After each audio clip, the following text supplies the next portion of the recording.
Welcome to episode 9 of the Common Sens podcast. Thanks for tuning in. Today we'll be going over two more prospects. We'll be going over the Ruck brothers today, and we will also be doing a little bit of NHL talk at the end, which I'm quite excited for because there was a big piece of news that came out a couple of days ago that was very interesting to say the least. But first, as we always do, I'll introduce my co-host, Max Cote. How are you doing today, Max? Yeah, doing good.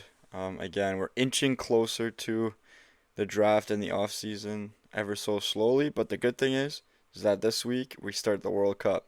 So that will fast track my boredom until we get to NHL off season stuff because there's going to be soccer every single day to watch. It's going to be absolutely electric. So it'll kind of fill the void of not having much hockey to watch, and the Jays not being that great, so not being super entertaining.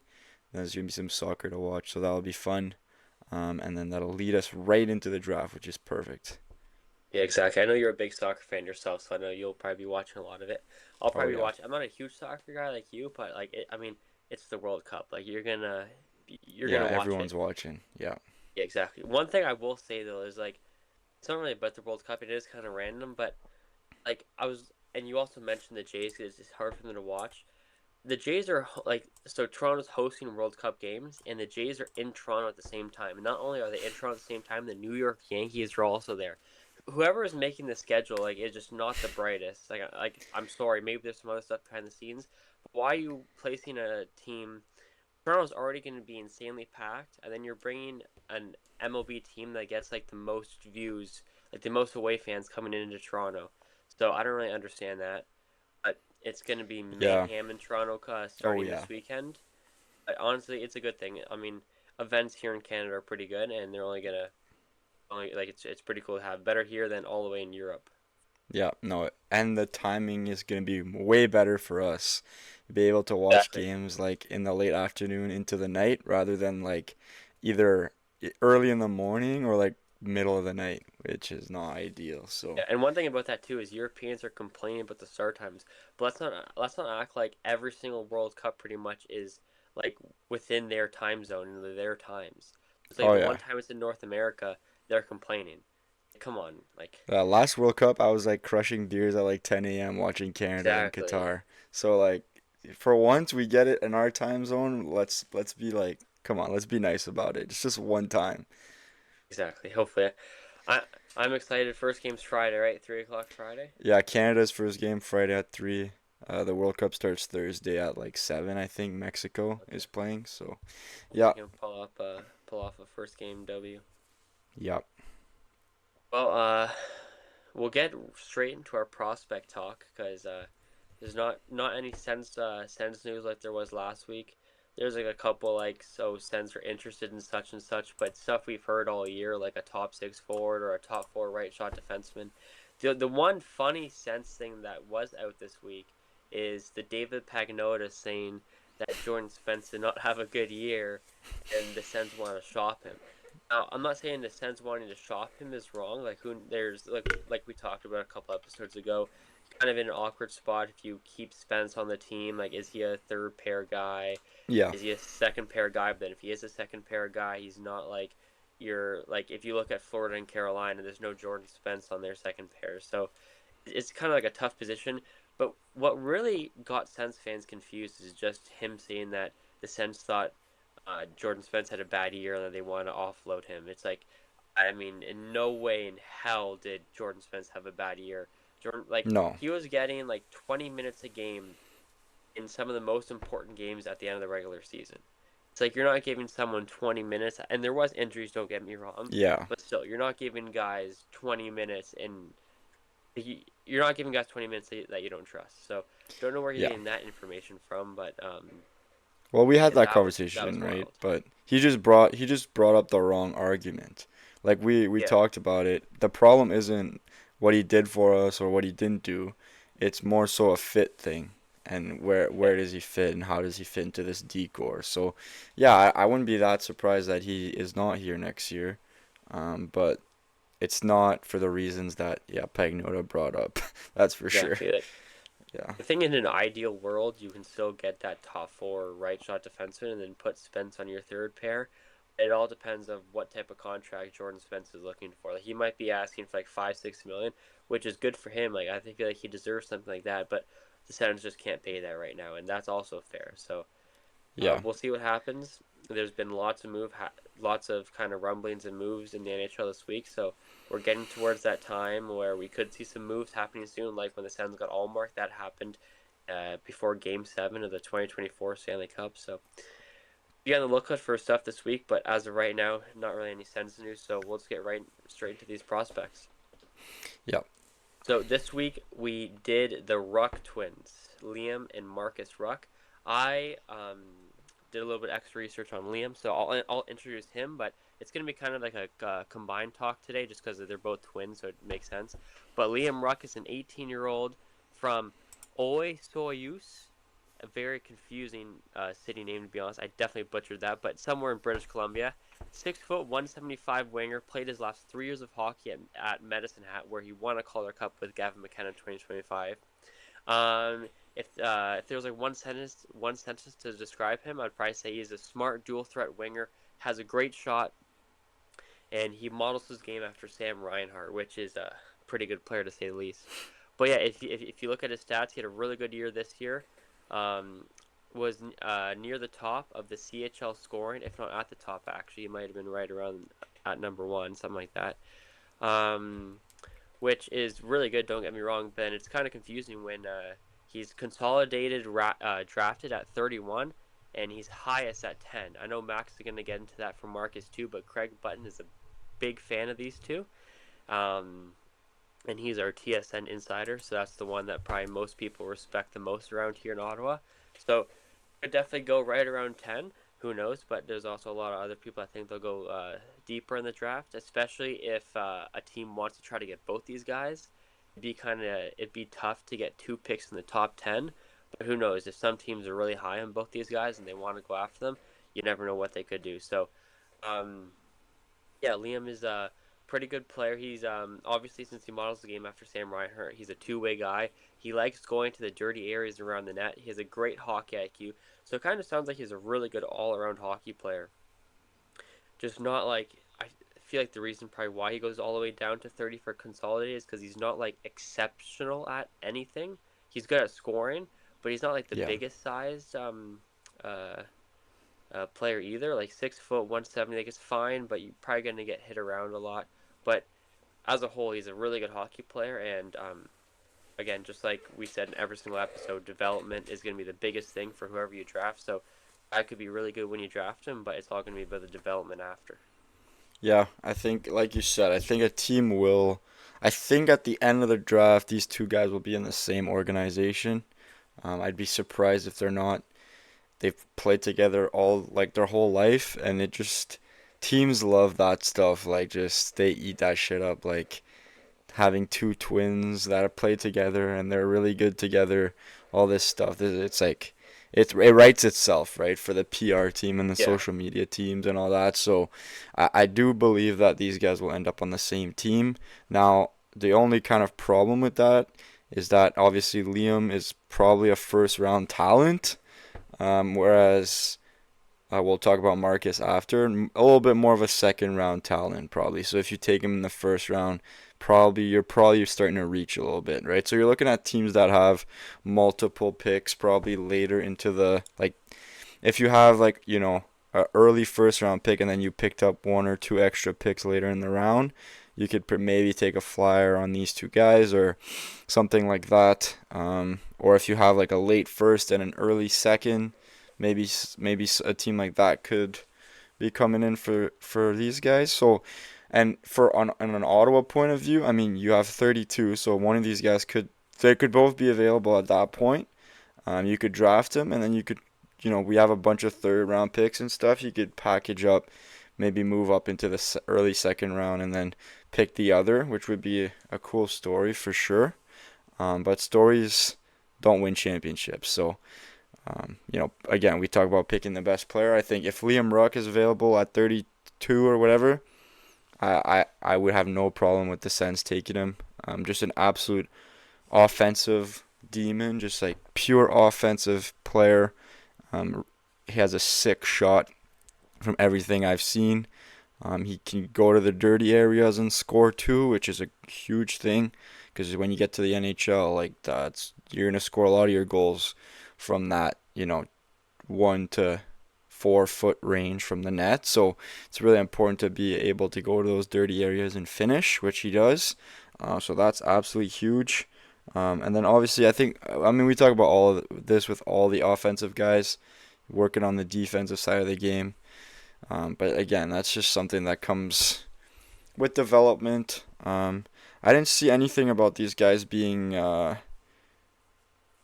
committed to playing NCAA hockey next year yet. It's in elite Um, prospects, and there's nothing there yet. yeah, so I haven't seen anything. So I imagine they probably will. But who knows? Some guys choose to stay. I don't think it, like, both of them having over 100 points. Does it serve you to stay in the WHL? Probably not, Probably not. right? So, yeah, I think it would be good for them. Especially they need to put on, both of them probably need to put on a little bit of weight. So going to NCAA forces you to do that because you're playing against bigger guys. Yeah. But, yeah, Liam Ruck, just absolutely offensive, like, player, right wing. Like, this is a guy who could, in theory, replace Batherson if at some point Batherson expires and he walks. This is the kind of guy that could replace him in the top six on the wing. So when you're looking down the line, definitely an area of need for the Sens, I think. Definitely. I searched up the CHL stats, and so Markus Ruck led the CHL in points with 108, and Liam Ruck Yeah, was right behind him at 104. Only 4 guys this year got 100 points in the CHL, and those two were one of them. So, if you're drafting both these players, you're getting two rare, very good players that have a lot of potential. yeah, And yeah, just like you said, like it, you think that a team's gonna draft both these guys, which makes a lot of sense. Like Vancouver, for say, they have 2 picks right around kind of like 20, and they have like 1 pick in the 20s, and they have 30, not 32, sorry, they have 33, so the first pick of the second round. yeah, So it kind of makes sense that a team like that, and they're known for they probably have like the best duo and brothers ever on the same team, like yeah, the Sedin brothers. So they're known for doing that, and not only does drafting these two players help your team in the futures from skill wise, but just like you said, it helps for like PR and stuff. You can you can advertise them more. You definitely get more people, fans, and seats, and especially for a team like Vancouver that is in that area right now where they need to try to get fans and seats for stuff not because their gameplay. That would help out. Now I'm not saying that they're gonna draft them just to get fans and seats, but it just helps out. It's another it's another positive from drafting a guy like these two. yeah, for Do you sure. want to introduce Marcus so we can kind of talk about these guys together? Yep. We kind of touched on it a little bit. While Liam Ruck, absolute scoring machine. I think what he have 40 something goals this year. I had it up there, but yeah, 40 something goals. Marcus is definitely the distributor of that duo. So you're looking at a guy in Marcus Ruck who can make really good playmaking plays. Another really good offensive player.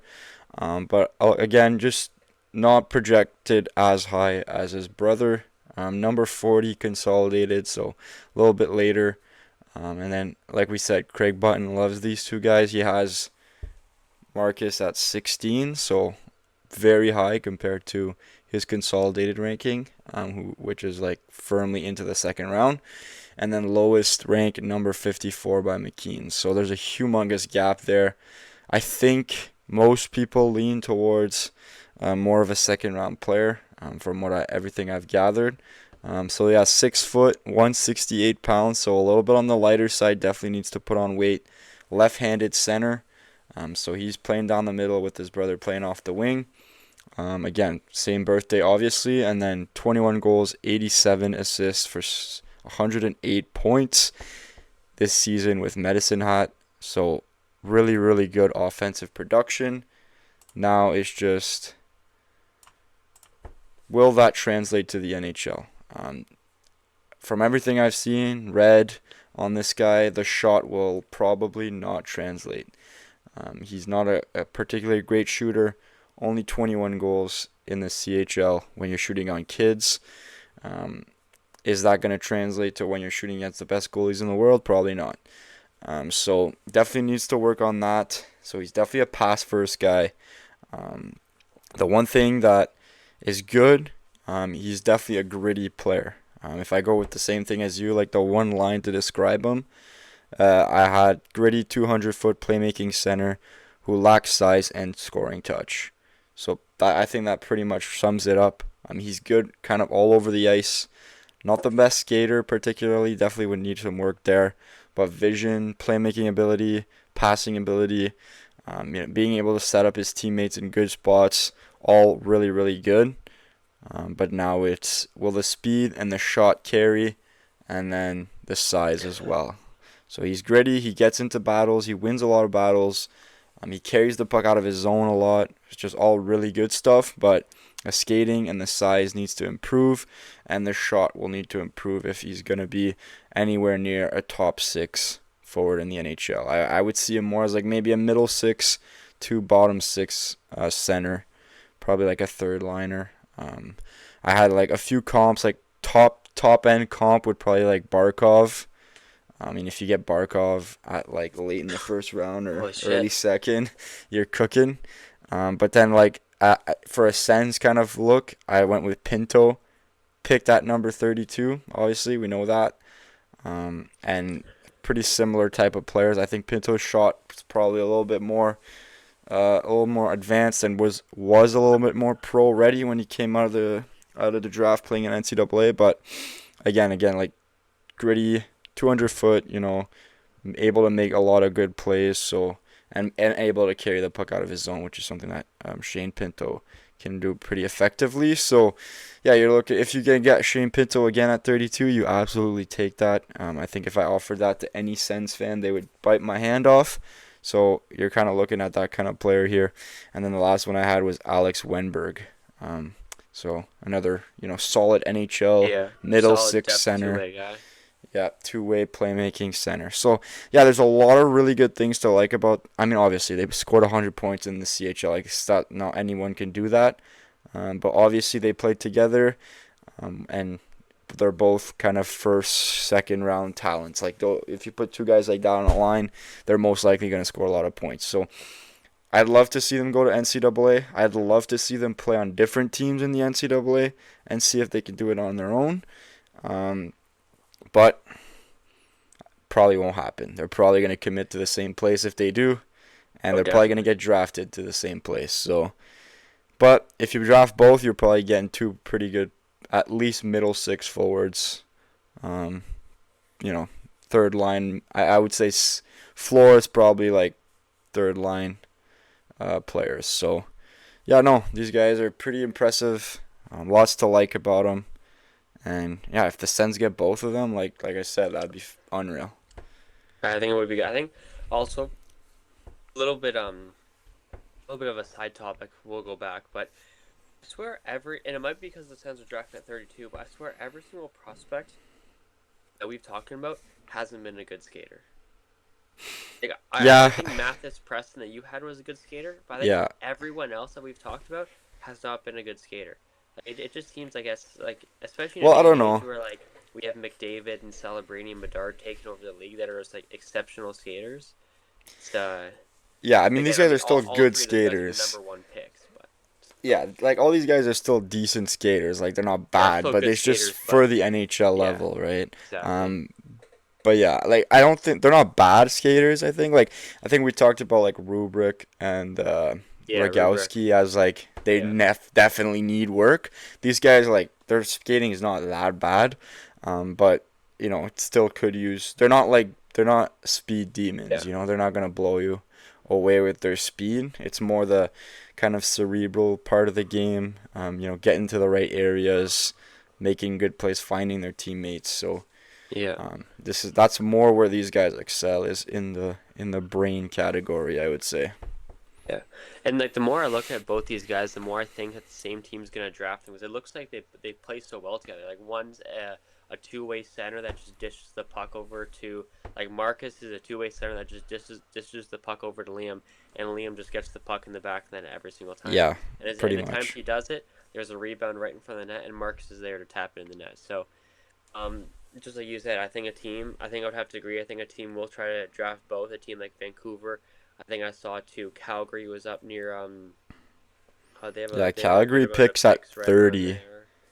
with the Yeah, Vegas pick, and then they pick at they're well, 36. it's 30 at 36. Yeah, like they have two Yeah. picks within the Oh, same pick. 35 So, and 36, oh actually. damn. So Yeah. they could even use those two picks to trade up like three spots if they want to draft them both back to back. Yeah, and Would be Chicago picks interesting. at 34 and 37. Chicago has a chance. Yeah, like you said, Vancouver's got 33, 41, and 24, so that's a spot you got to look at for sure. Um, but all these teams that have like multiple picks in the second round is a spot where the Sens could probably move up, right? Yeah. Package some thirds, maybe even Yeah, like like if a we Jordan Spence, maybe fetches yeah, you a second rounder. Um, and then maybe. you can do No, I that, mean he right? definitely does. Didn't we trade or we traded a third for him last Third and year? a sixth, I think. So yeah, I think you Second, could you could fetch a yeah, second. I agree. I also don't I know if think he would, Vancouver but would actually be a good spot for him who definitely would, 100%. because he can So kind he of can just get be the full playing offensive time. guy. Yeah, Yeah, he can like get first power full playing play. time. I Yeah, wonder if Canadian too. Like he might be from. I don't know exactly where he's from, so it's just a total shot in the dark. he's a West Coast guy. I'm pretty sure. Wi-Fi is not not. Oh, there we go. Okay, so he's. Oh my God. He was born and raised primarily in Japan, but oh no, he's not West at all. He grew up in Prince Edward Island, Okay, Cornwall, yeah, PEI. So, yeah, not close to BC at all. But yeah, for someone like him, that just kind of like he started his career in LA, never really got full playing time or like not. He played a lot of games, but he never was like played in game how he wanted to. And then he was this year with Ottawa, so he's kind of just been bouncing around everywhere. Never really found a complete home. So even though he might not want to go play a couple years in Vancouver, just because Sens are obviously way better than Vancouver, it might just be best for him and best for his family to just find a place to sit down for a couple years. He can just fully lock in for 3 years, maybe get like a 3 year deal, 4 year, I don't know, like whatever he can, because he's still pretty young, right? So he can still yeah, kind of turn around his NHL career and playing time, knowing like know rank and know that he can be a top two left or right shot defenseman on power play time every single game. I think he would take that 100%. So, I'm not saying it's gonna happen, but um, it's just an example. But I think if the Sens do want to go for both, they would have to do something like that because they do have three thirds. I don't really know if three third round picks is gonna lead up to an early second round pick. You might need to kind of swap your second round pick next year, and then also give in some of those thirds. I don't know if the Sens yeah, would want to do that just because they're in a spot right now where the Sens, if the year goes well, which hopefully it is, like right now you bet it is you probably want those picks to use at the trade deadline. So the less picks you trade for next year, the better for now. You never know what could come in during the season. but I can see it. Um, Like I could see the script, right? We pick at 32. We pick Liam Ruck with the last pick of the first round. And then they show Markus Ruck on the TV. He's not been drafted. Da da da.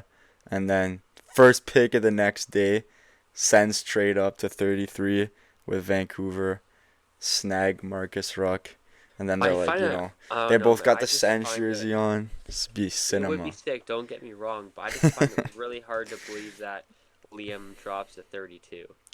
Yeah, yeah, I think that'll be the one that's a bit Like, of how can you a lead the CHL in scoring and drop to 32? It's not like yeah. I you're in like think I over think a he'll year go or in like anything. the 20s. Yeah, If I was like Vancouver at 24, like I feel like like that would make that's sense. a spot. Yeah, I think Yeah, that's the spot. And then Vancouver can move back into the second round and draft his brother, yeah, right? exactly. So definitely interesting times to come. Will be the one good thing I like about making all these episodes is now we have so many people that we can kind of look for around the Yeah. 32, or even like the like once it gets like 20 in the NHL draft, usually I'm like, yeah, like I barely know any of these guys anymore. But this year I'm like, okay, like where's this guy gonna go? We've now this is our third episode doing this, so we have 6 guys now. Kind Yeah. of like 6 guys that could go from anywhere to like 20 to 40, so makes it a little bit more interesting. Yeah, absolutely. Yeah, so that's what we kind of have for the Ruck brothers. Obviously, just quickly again, Liam's more like the offensive guy. He 40 goals, 60 points, was second in the CHL in scoring. Winger, very good shot. And Marcus is kind of like the two-way center, less goals, way more assists. He's kind of like Mitch Marner, but as a center, two-way. Obviously, Max described him as like a bar cob, a pinto. Um, as in Liam Ruck is like a Sam Reinhart because he big scoring winger that can also play defense. So something like that, kind of like an Alex Tuck too. Maybe not as big as Tuck, but scoring winger that can kind of Yeah, play up definitely and a lot down. smaller, but yeah. Yeah. Talking about Alex Tuck too, it looks like he's gonna hit free agency, so that will be interesting. He's gonna get a whole boatload of money, Oh yeah. especially with. I mean, if you're a Buffalo fan, Consta Helenius, who came into the playoffs and played really good, and then goes to Worlds and just lights it up for Finland. He's He was sick. amazing there. Yeah, he was Yeah. was great for them. So I mean, if you're a Buffalo fan, you're probably fine with, especially for how he did against Montreal in the playoffs. You're probably a little bit more fine with letting him go in Yeah. free agency, especially if he's asking for 10, 12 million, which I'd is a let him lot, go. man. Exactly. Yeah, I'd let him I'd probably walk. let him, especially he's old too, right? Like, okay, I shouldn't say old, but he's not like you probably don't want to. I feel like he's like low 30s, right? Yeah, I'm pretty sure he's in the 30s, and Yeah, I don't and really know if you Buffalo has want to be so much giving. Yeah, young he's 30 years talent. old. 30 years old, but he turns 31. So when he plays his first game of this contract, he'll be 31, and he's looking for 10, 12 million for, I'm guessing, a long term because Yeah. he'll probably take a long term with a little bit less money than short term high money. So if he's really asking for 10, 12 million, he's probably asking for at least 6 years, and I would not give him to that. Yeah, no chance. I would not even Yeah. sniff that, to be honest with you. Some team will probably overpay for him. Oh yeah, someone will, but But yeah, talking If about I was Buffalo fan, I would not want. With all the young talent they have, no need. exactly, they have some guys stuck on the third. Like their third line was deep. Like I Yeah. mean, Josh Norris is their third line center. Yeah, Like that exactly. line was like Josh Norris, Josh Doan, and Ryan McLeod. And what we all saw from Josh Doan in the playoffs, he deserves a little bit more time than third line wingers. So, Yeah, and they and I have mean, he's just kind of like Hellenius, a Jack yeah, obviously Quinn. Helenius, Jack Quinn. Yeah, he needs to. Yeah. I wonder if I wonder if they trade him if they don't really see a spot for him because he's a good player, but it just kind of seems like kind of like Jordan Spence on the Kings. He's kind of just in like a sheltered role and not really Yeah. a good spot. Well, anything else you want to talk on the Ruck brothers? You want to mention before No, I think move that's on? it. Two very exciting guys. I I think it's a long shot that the Sens would get both. I think one is realistic. But it depends how you rate Marcus Ruck, right? If you don't think he's a first Yeah, round guy, which a lot of teams probably don't, then you're probably not looking at these two guys for the Sens. Like we said, we think Liam's probably going to go a little earlier, but you never know. We just described the situation where the Sens move up and draft both, so you never know. But yeah, definitely two guys to keep an eye on. It would be a lot of fun to have these guys on the would be. Sens together for 10 years or whatever. And one thing that would 100% be true if these two somehow end up on the Sens, it would mean that draft night would be one interesting night.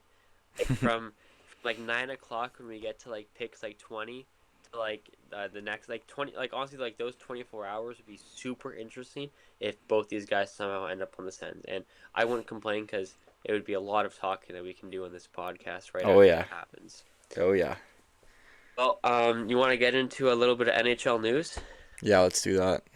Okay, but I'm excited. I mean, there's we have to do this one right away. I mean, the biggest one, I was smiling ear to ear when I Oh saw yeah. this, and I knew right away it was something big. So I don't know if you do, but I have notifications turned on for Elliot Friedman on Twitter. So Okay. I just got home from work, and I'm just like scrolling my phone eating, and I get this notification, and all it is an article. And if you have notifications on for Elliot Friedman, you know that if he tweets just an article by itself, no headline whatsoever, you know it's something big. Like last time, I think someone passed away, which obviously isn't good, but it was still huge news. But when he tweets something and just puts no headline, just an article, I know it's huge news. I pressed on it right away. All I see is requested trade and a picture of Dylan Larkin. What do you think about Oh. that? What went through your head right away when I think I texted you, right? Yeah, I think I you're texted the you one right. who told me. Yeah. Yeah. So right when I texted you that, like, did you believe me? Like, what was going through your head? Yeah, you texted me like Larkin trade request. I was like, "What?" So I go on Twitter right away, look it up, and I was like, "No way." And I just started laughing. And then Yeah. yeah, I was just thinking about all the Detroit fans and like talking about, you know, Larkin being like a 1C. Is he a 1C? We had that conversation this Yeah, I year. remember that. All this stuff with Red Wings fans, and then for him to just ask for a trade when they're right there, they're Yeah. they're knocking on the door of the playoffs. But he's like, nah, I'm good. I'll just jump ship. And for me, it's like all these guys, all these fans of other teams that talk about us and Kachuk wanting to leave and this and that, and then one of these teams that all their fans like to talk about that their captain asks for a trade, who's Exactly. like Oh, it's born and amazing. raised in that state, So played his much. whole life there. It's just like it's unreal. One thing I will say though is, yeah, you're right. Like so he's he's from Michigan. Now he didn't grow up a Red Wings fan because his dad played for the Leafs, but deep down, let's be honest, he was probably still cheering for the Red Wings. Like, how do you live in a city and not have a little bit of heart for them? He grows up in Michigan. He plays college hockey at Michigan. Then he Yep. gets drafted by Detroit. He's there his whole entire career. He's the captain of Detroit, and he requests a trade. I mean, I think a lot of Red Wings or fans are feeling they're definitely a little bit mad at him, and I can honestly agree. Like I don't like as much as I laughed and I don't and like I love this happening. At the same time, I kind of feel bad for Red Wings fans because all this. And don't get me wrong, it's definitely not going good. Like last year, Larkin was mad that they didn't make moves at the deadline, and this year, Iserman and McLennan were they were mad that they made moves and the team couldn't get the job done. Which I understand, and Larkin is a huge part of that. Like I think I saw a stat there was like two 15-day spans from March and April that he had like zero or like one even strength point in 15 days, which you cannot do when you're going to the playoffs. All those games are pretty much playoff games, so you can kind of say that he just wasn't able to show up big in the big moments. So a little bit's on him, but still just like I feel bad for Red Wings fans. Like I don't think this guy is in the right position to request a trade. It's not like he's going out there and just putting the team on his back all year, carrying the Red Wings, and he's like, okay, like I've had no help for 8 years. I'm just gonna leave now. Yeah.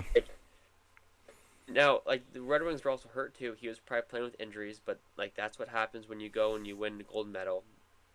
And like everyone's saying, just it seems like it's becoming a thing in the NHL now, especially for American players, where you can just like you don't want to be there anymore. You don't feel like you're gonna win. You just request a trade and everything.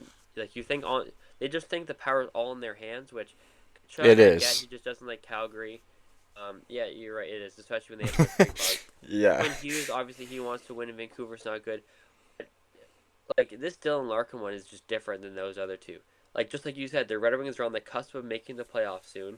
Like they should make the playoffs next year, and he requested trade.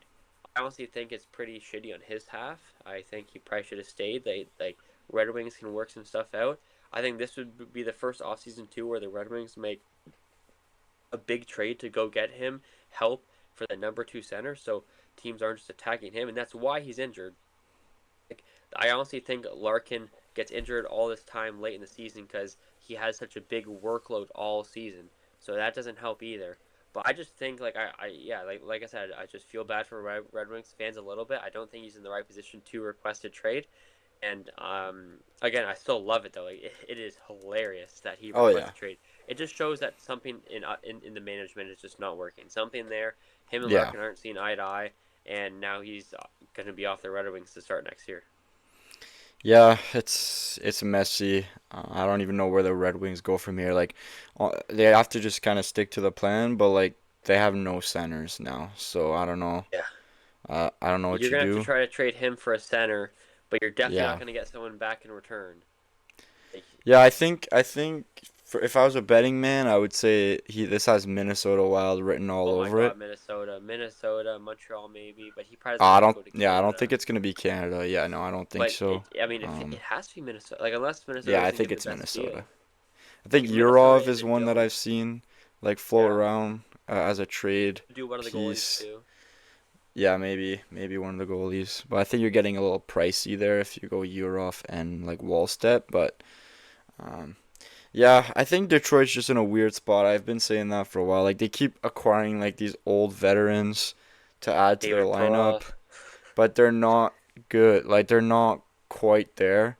Like they have some really good players like Raymond and Sider and Yeah, Edvinson, but yeah, there's a lot of guys that still need a lot of work, like a lot of development.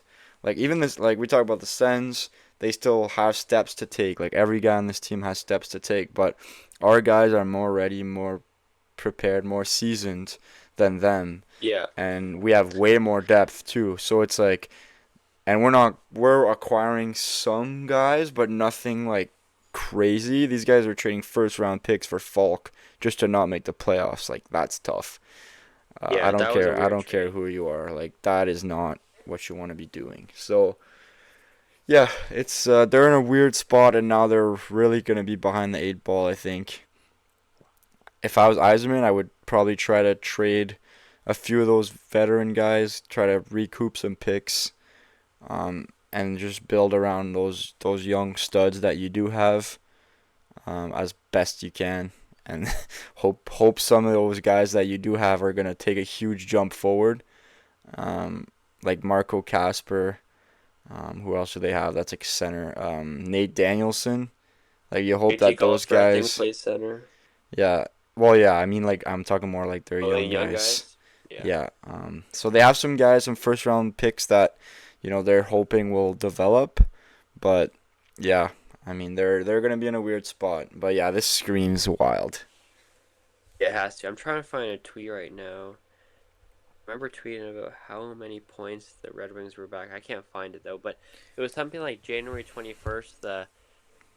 The Red Wings had like 15 or like 19 more points. I think it was like it's somewhere around 15, like 15 more points than us. You can just see how the Sens, when the games get tougher, and especially the games were 10 times more tougher for the Sens than the Red Wings. Sens were able to keep on winning with all the injuries they had too. And the Red Wings, they had injuries too. Don't get me wrong, not as much as the Red Wings, and the Red Wings just keep going down. Like Carter, like me and you saw it in person.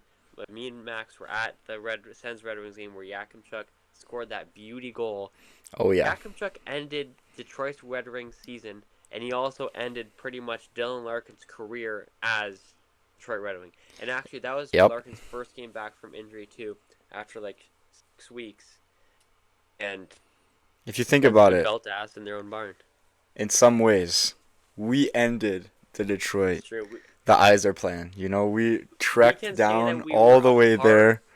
We can Yeah. say that we were a part of the 2025 Detroit Red Wings collapse Yep. and Dylan Larkin's career as a Red Wings Yep. collapse.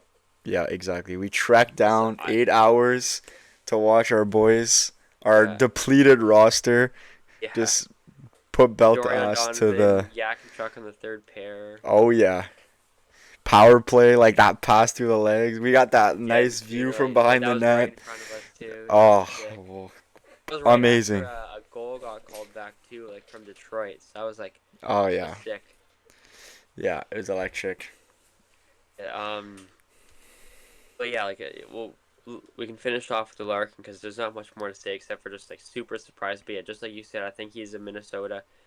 Could see Montreal too. Now again, just like we said earlier, it is a Canadian team, but just watching Montreal, how would you like? And this is coming from someone like me that does not like Montreal whatsoever. How could you not want to play for Montreal right now? Like they're just like super young. They have all the mojo. Like they're literally just like if they have a Dylan Larkin, they might beat the Hurricanes. Like they did lose in I five. don't Don't get me think. wrong. Yeah, Like I that's just all they're don't think meant to he's do. gonna go there. Like he has full Yeah, I no don't think. trade. I don't think he's going to a Canadian I team. don't know, Like man. Why how would many you do that? American players have we seen? You talked about it. Leave Canada.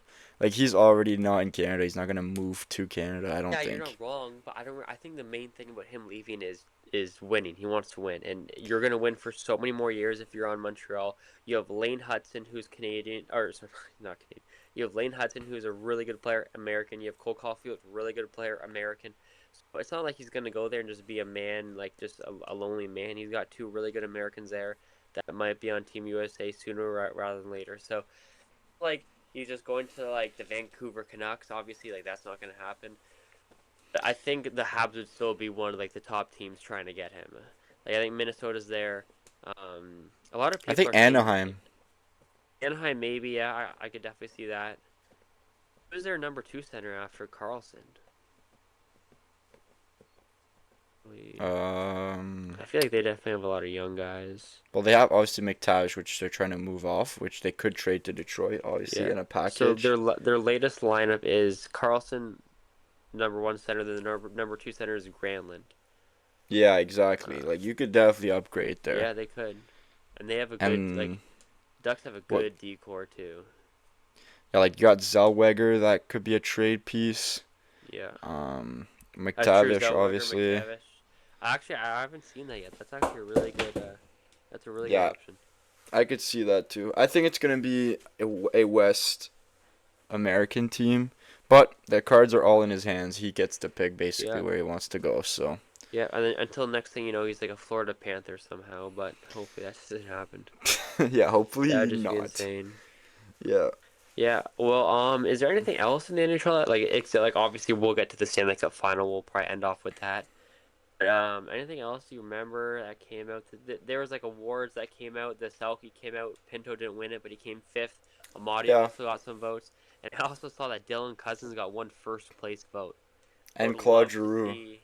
Clauser, got a I few didn't see that one. votes. He got a few Oh, which? votes, yeah. Okay, few votes. Yeah, okay, that Yeah. makes sense. I would love to find out who voted Dylan Cousins as number one. Yeah, That would be that's interesting. it's pretty funny. Number one for But yeah, Selkie, yeah. But oh yeah, shout out to Pinto. but that's good I for him. think if he can take another step offensively, I think That's he definitely he his could win it. next. Yeah. Yeah, that's probably the next, like his next. Like if I'm Shane Pinto, I'm thinking like, what's the next thing I need to do to become like that next level player? It's probably offensive production, and that's what he had at the start of last year too. Like he was scoring. Like everyone's like, oh my god, he's gonna make 8 million. He's gonna make 9 million. Like this guy, what's he gonna do? He got his big contract, and then ever since that, he's kind of like I think he was injured a little bit maybe, but still like I think even before the injury he was struggling. Then after the injury, I think he came back and he still wasn't scoring too much. I don't think he scored. Yeah, he didn't score at all in the playoffs. So ever since the contract, Yeah. he struggled. But But we have to he remember this has the guy shot. Like he plays has an insane shot. yeah, this guy plays every minute of every game against the other team's best line. He does. Yes, you're right. So that's so hard to score. Like when you're doing that role. I think if Pinto moves into a top six role, whatever that looks like, if that means we're trading someone out or we move Cousins to the wing or whatever that looks like, I think then you could see the point production go up. But Yeah. as long as he plays in that third line shutdown role, I think it's going to be really hard for him to produce unless he plays on the first power play. Yeah. First power play probably would not happen. I mean, he's lucky enough to get the second power play. It's been a whole entire thing in his career of just trying to be on the power play. Yeah, I He think he finally should. He was. deserves it though. That one tee from the highest slot is filthy. Yeah, he's always in like that bumper position. Yeah, but yeah, Okay, just looking if there's anything else. Vesna Vasilevsky, I think he deserves that. there was Sanderson third place for the Lady Bing, right? Oh, not I. I mean, yeah. I mean, I guess so. If you saw that, I didn't see the voting Think for that. I'm pretty sure, yeah, And because Caulfield won that, Caulfield right? won it. Yeah. Yeah, Okay. Yeah. Well, that's great for Sanderson. He'll definitely see some hardware come his way pretty soon. No way yeah, he doesn't win anything in his career. That guy is just. Sens just need to. The thing with Jake Sanderson, the Sens, is he's an insane player, but the only fan base in the NHL that knows that are the Sens. The Sens need to go on a playoff run like the Habs did, where Jake Sanderson plays like Jake Sanderson, and then he gets the recognition that he deserves. Like right now, he's just not going to get that in Ottawa, yeah. Well, except he for got the. so in Lady Bing voting, Caulfield was one with 776 points. Kopitar was two with 602. Then Sanderson was third with 585, so he's That's good. right behind Kopitar for Yeah, not even second. that far off. And then the next guy is Werenski at 468, so there's like a nice sizable gap between the Hmm. fourth and the third. So yeah, Sanderson got 28 first place votes for the Lady That's Byng. really So good. like Good for him. no, yeah, I mean I think that's good recognition, and I think again same thing with him. Like if he can take another, because Caulfield scores all the goals, right? So that's Yeah, why it's fancy to give it to that guy. If he can take another step forward offensively again, then that's when you start winning the hardware. Like the NHL sells offense, right? They don't sell defense, and the awards is all a sell. Like it's to sell, right? More than anything. yeah.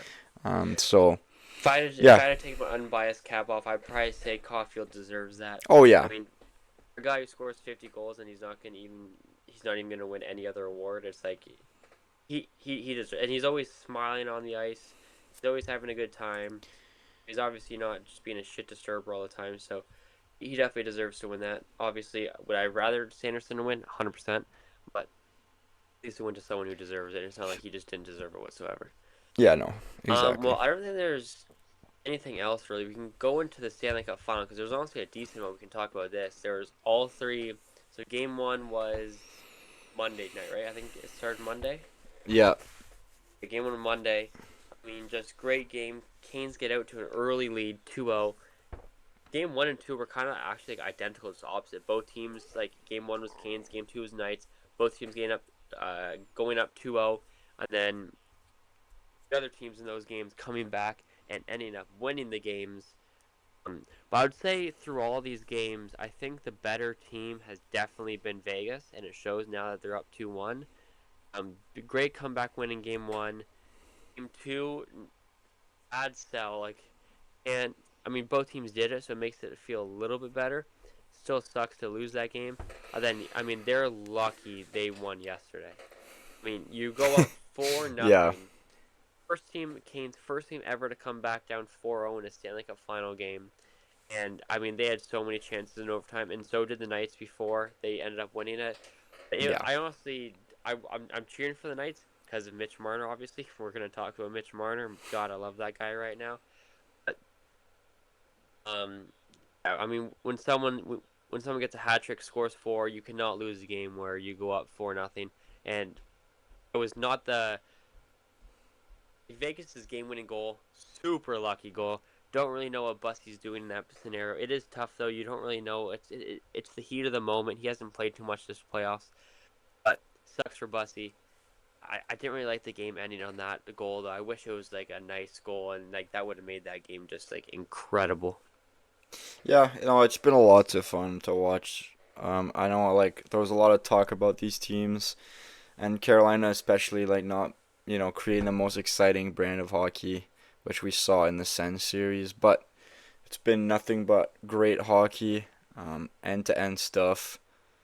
I mean, the comebacks are ridiculous. Like yesterday, I thought that game was dead and buried after the second, and then somehow they just come back, and I was like, "What just happened?" So yeah, no, it's been a lots of fun to watch. It's good for the game, right? We want more people watching the playoffs, and I think Vegas draws a lot of people in just because they're Vegas, and it's good for hockey. It's good for the NHL. So no, it's great. It's great to watch two really really good teams go at it. Yeah, I think these teams are like just a lot of the exact same, and we're seeing two teams heavy forecheck. All four lines can play. Like both teams are rolling out their fourth line in overtime, which I don't see. I honestly don't think we would see the Sens do too much of that.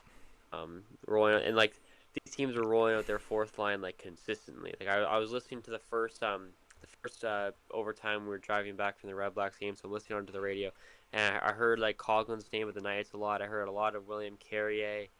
Heard a lot of Travis Janikowski. Like both these teams, very deep, very big. Both have good but questionable goaltending. I think it's just a very even game, and we're seeing that through three games. We have two Yeah. overtime games, and game one was pretty much an overtime game. Like Vegas won that in the final 3 minutes of it. So it's all coming down to No. one Yeah. goal. So that's great to see. Hockey's in a great position. Um, but so is the NBA too. Like I don't know about you, but this Knicks Spurs series is just crazy to watch. Yeah, I I, don't. I'm not a big. I don't follow NBA really. really, it's been Yeah. pretty sick. But yeah, hopefully, Knights win the series. But I also want it to keep going. Like I want the Canes to win a game or two. I would love Game 7. I mean, Game 7 is better than anything. I'll take Game 7 Canes over, like Game 5 Knights. Like I don't really want the series. It has to at least go 6. Really don't want it to be done in 5. I don't think it'll be done in 5 though. I think Canes probably even the series, or the Knights will. I honestly think Knights. If I had to make a prediction, I think Knights go up 3-1. I think Canes win Game 5, and then I think the Knights win it back in Vegas for Game 6. I mean, Mitch Marner and I shouldn't even. I feel like Mitch Marner and Brett Howden. Brett Howden Yeah. has an insane Game 2. Sucks that they lose. He's up to 13 goals just in the playoffs. Crazy amount for a guy like him. But then also Marner, another hat trick yesterday, 2 hat tricks for him this year, and he's not even. He has more assists than goals, so he's crazy high up in points. I mean, he's got to win the MVP if the Knights win the cup. Yeah, I think he will. 100%. I think there's no doubt about it. Yeah, he's just been sick, and it's unreal to see because you can just troll all the Leafs fans. That's what I've been doing. Just spamming itchy for Mitchy or whatever, whatever it is.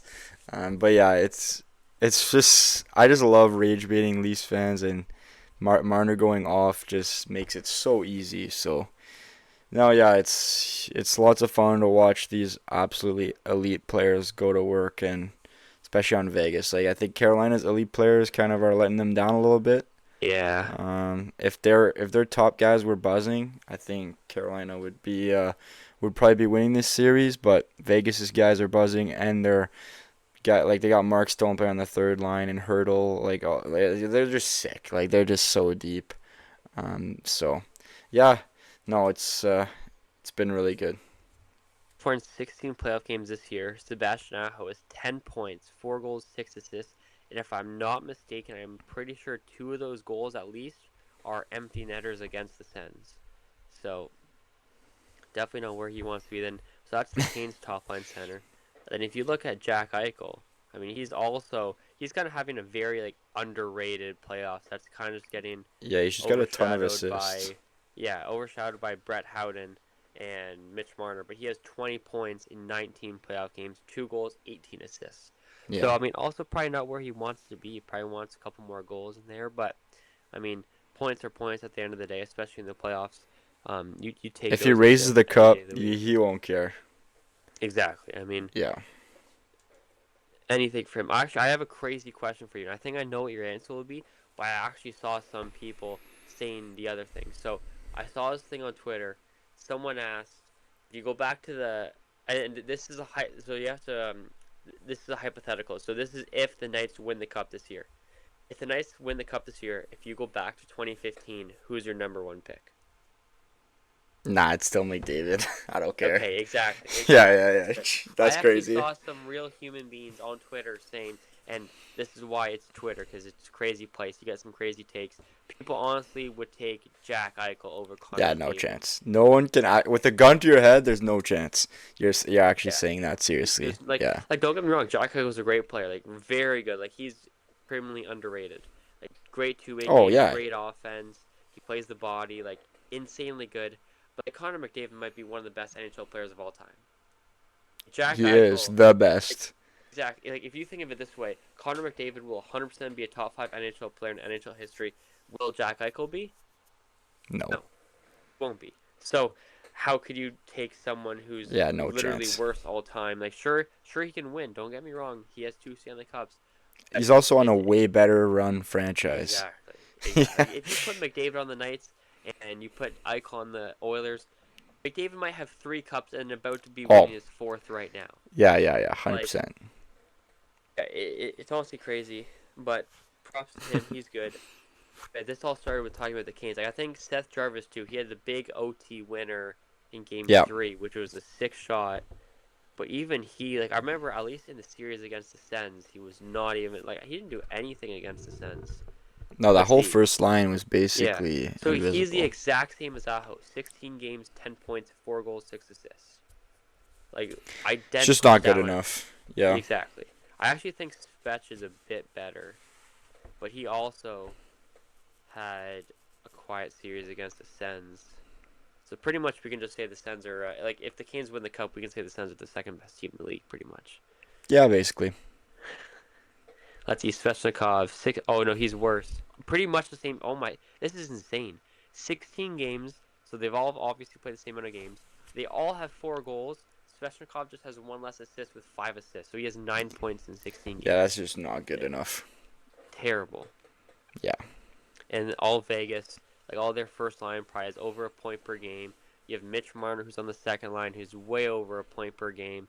So it's I honestly think the Canes D core is kind of carrying them this playoffs. Like that D core is Yeah. just insanely deep. Um, And their and just the second depth line. in the Canes too. Yeah, The I should say too. Their Stankoven second line. line, Yeah. but at the same time, like I honestly think their second line has taken a step back since those first two series as well. Like didn't really hear too much about him and too much of that second line in the Habs series and this series so far too. Like I think we've seen Hall. I think Stankoven might have a goal too. It kind of seems like it's coming from all over the place this series for the Canes. I have one more question for you before Yeah. we can end this thing about the series. If you're the Canes, who's your goalie in Game 4? Anderson. Anderson? He got you this Okay, far. I agree. If the Canes win yesterday, who starts? Still Anderson. Really? Yeah, the move was just to change the momentum, and it worked. They came back, but you gotta go. You gotta go back to your guy. You played every game. He got you this far. You gotta ride or die. Can't start I think flip flopping at this point. no, you're not wrong, but I feel like it's tough when you put a guy in down 4-0 and he plays incredible and they come back and win. But I mean, he I didn't mean play that didn't happen, incredible. so Like he he played he, all he right. made he made a lot of good saves in overtime, especially that He made first some one. good saves, but nah, you gotta stick with your guy. I would, yeah, I mean, I would probably have to agree, especially now since they lost it. But I honestly think it's a whole different conversation if they win. I honestly probably would honestly even go Bussy. I I talked just about think that with it's my tough. friends yesterday. Like we were talking about that Really, exact thing before the game was even done. Or like, so if Carolina wins this, does Bussy start? And we're like, nah. It was just a momentum thing, and you it go back to was. Anderson. Like when you first go to Bus, you're like, yeah, I'm just gonna go to him, and hopefully we can do something. If not, you know what? We already lost this game anyways. Give. And then like I because it's not his battle year. Bussy actually had better stats than Anderson all year in the playoffs. It's Yeah, not no, like you're going to him and you're about to expect something else. So who knows? but yeah, I'm going Anderson. So Fair enough. Well, so you picked the Canes before the series, right? I did. I thought I picked Vegas. We picked so then we both went Vegas then. No, I think you're Okay. right because I think Carolina. I said Carolina was the home team, and I said they would win in Yeah. 7 at home. Yeah, you're right. Look at that now. Do you still think that? I still think it's possible. Like again, I think this series is an Oh absolute yeah, coin it's flip. definitely possible. But do you like if you had to put more, if you had to rebet, what do you think it is now? I mean, like it's obviously you can easily say like okay, Vegas is up in the series, so like you would bet Vegas, but if I restarted, I'd probably say the same thing just because I think it's still a Yeah. coin flip. Like these teams are very well matched, and at any Yeah. point, Carolina's players could just start going off, and then yeah, Yeah, that would be. I think. I mean, I feel like it's tough to say that when you're 16 games in and there's only a max of 4 more. But they could. Like that's the thing with star players. They could have a terrible and they could turn up for 3 games. So yep, hopefully, I'm hoping Vegas wins, but I'm also hoping they do that because it would then the series would just become even better. And for a series that a lot of people are like, oh my god, the TV ratings are going to be terrible, this and that. The series has been like the last two series have been great with Florida and Edmonton. I think just from a hockey standpoint wise, I think this series is better so far. I mean, yeah, three no, straight one it's goal games, two overtime, huge comebacks, like multi goal comebacks in every game. It's firing me up. Like yeah, it's it's like great. It's makes me just want to watch some Sens hockey, but won't have that for Got a some while. time to wait. Yeah. Exactly. Yeah. Anything else you want to mention before we hop off today? No, that's it. Perfect. Well, thanks you guys. Thank, thank you. Well, I think next week's our final of doing the prospects. There might be one more after. It might be two more. I'm not for sure. It might be one or two more. But thanks for watching. Hopefully the Sens have some interesting moves on the deadline, not deadline day, draft day with the Ruck brothers because it would be pretty interesting. And yeah, have a good rest of your week, and we'll see you next week. Thank you.